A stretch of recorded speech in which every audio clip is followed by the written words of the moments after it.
पहले लोगों को रोजगार फराहम करने की कोशिश हुई थी, इंसाफ फराहम किया गया था, गुलामी के खात्मे की तरफ पेशरफ्त की गई थी, लोगों के दरमियान अदल कायम करने के बाद और फिर उसके बाद अल्लाह के हुक्म के ताबे होकर जब हुदूद नाफिज हुई तो जब बहुत ताकतवर कबीले की फातिमा उसके हाथ काटने की बारी आई, लोगों ने कहा बड़ा कबीला है, इसके नतीजे में इस्लाम को नुकसान हो सकता है, आपके इस अरेंजमेंट को नुकसान हो सकता है। नबी मेहरबान सल्लल्लाहु अलैहि वसल्लम ने फरमाया तुम पुरानी कौमें इसीलिए तबाह हुई कि बड़े लोग जुर्म करते थे, छोड़ दिए जाते थे, छोटे लोग जुर्म करते थे, पकड़ लिए जाते थे। खुदा की कसम फातिमा बिनते मोहम्मद भी अगर चोरी करती तो उसका भी हाथ काटा जाता।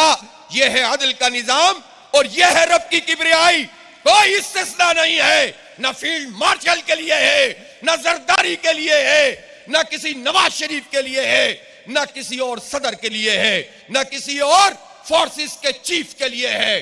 कानून की नजर में सब बराबर हैं, सबको सामने आना पड़ेगा, सबको अदालतों में जाना पड़ेगा और सबको हम इंसान होने के नाते बराबरी की सतह पे रखेंगे।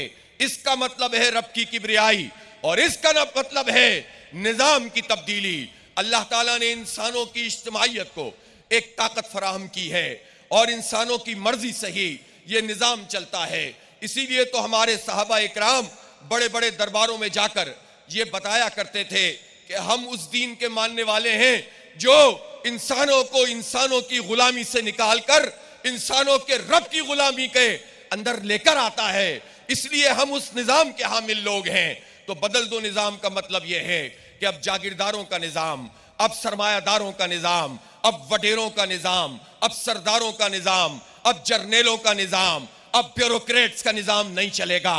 निजाम वो चलेगा जो अल्लाह की मर्जी का होगा और अल्लाह की मखलूक की मर्जी का होगा। उसी के साए में हम फैसला करते हुए जिसको चाहेंगे इख्तिदार देंगे और जिसको चाहेंगे माजूल करेंगे। कोई छड़ी से, कोई ताकत से, कोई बंदूक से, कोई फॉर्म 47 से और कोई किसी और तरीके से अगर कब्जा करेगा तो इस कब्जे के खिलाफ एक हमा चहत तहरीक होगी, एक हमा पहलू जिद्दोजहद होगी, अवाम को मुनज़्ज़म करके होगी। इसलिए कि अगर जिद्दोजहद मुनज़्ज़म ना हो, अगर जिद्दोजहद एक क़यादत में ना हो, क़यादत अगर मुखलिस ना हो, क़यादत अगर उन लोगों पर मुश्तमिल हो कि दाएं भी एटीएम हो, बाएं भी एटीएम हो, आगे जागीरदार हो, पीछे वडेरा खड़ा हो, तो अकेला चना क्या बाहर झोंकेगा, क्या निजाम तब्दील करेगा, क्या इंकलाब लेकर आएगा। बंदा अंदर होगा, पार्टी बाहर होगी, कोई पूछने वाला नहीं होगा। लेकिन निजाम तब्दील कौन कर सकता है?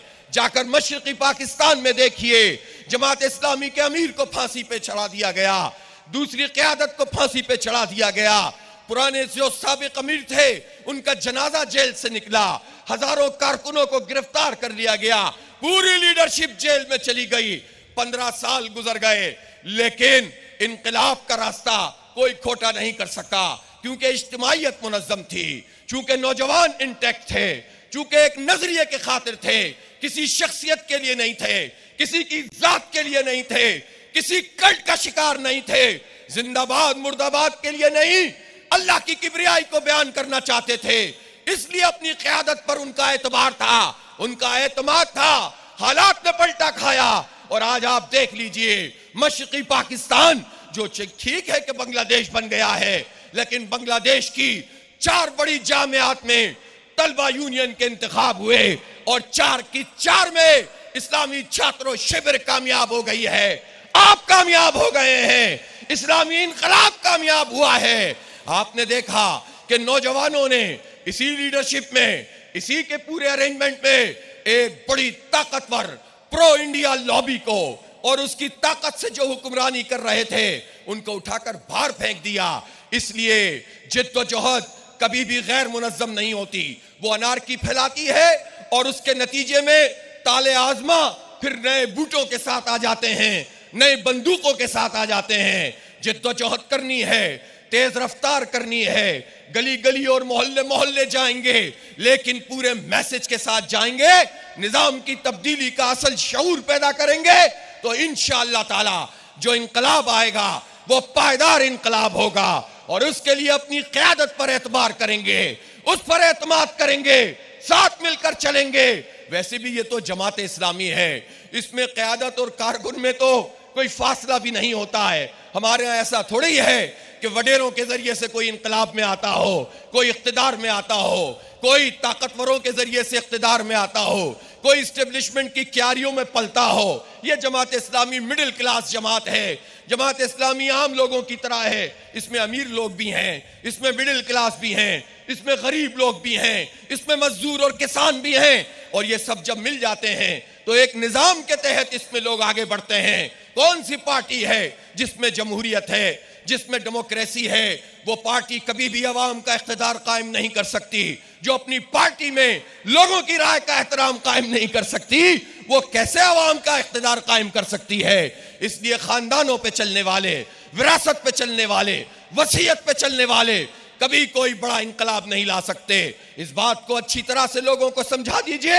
हाँ, ये बात जरूर है कि पाकिस्तान के नौजवानों में एक गम है और गुस्सा है और वो ये चाहते हैं कि हालात तब्दील हो। इसलिए ये सारे लोग जो गम और गुस्सा रखते हैं, ये सारे नौजवान जो कुछ करना चाहते हैं, जो इस निजाम के हाथों सताए हुए हैं या इससे बहुत ज्यादा उनको खार आई हुई है, उससे बहुत ख्वार हो चुके हैं, तो इन सारे लोगों को अपने जलू में लेकर चलना है, किसी को नाराज नहीं करना। इसलिए मैं ये कहता हूं कि तमाम पॉलिटिकल वर्कर्स की कदर कीजिए। पॉलिटिकल वर्कर चाहे पीटीआई का हो, नून लीग का हो या पीपी का हो, चाहे किसी संत में जा रहा हो, बड़ा कीमती होता है, कुर्बानी दे रहा होता है, नारे लगा रहा होता है, जेलों में जा रहा होता है। उसकी इज्जत कीजिए, इख्तिलाफ को इख्तिलाफ की जगह पे रखिए, लेकिन कभी भी मुखालिफत में ना जाइए, सबको साथ लेकर चलिए। आज जमात इस्लामी ये ऐलान कर रही है कि जनमन इनकलाब के लिए, हकीकी इनकलाब के लिए, निजाम की तब्दीली के लिए हम तमाम पॉलिटिकल वर्कर को, पाकिस्तान के हर नौजवान को, हर मजदूर और किसान को, हर एक को, खवातीन को, उनकी बहुत बड़ी तादाद यहां मौजूद है, इनके तवस्सुत से ये पैगाम दे रहा हूं, आए, ये जमात इस्लामी ये इंक्लूसिव है, ये आपको साथ लेकर चलेगी। इंशाअल्लाह बाइख्तियार बनाएंगे, आगे बढ़ाएंगे और सिर्फ नारे नहीं लगाएंगे, खिदमत करेंगे।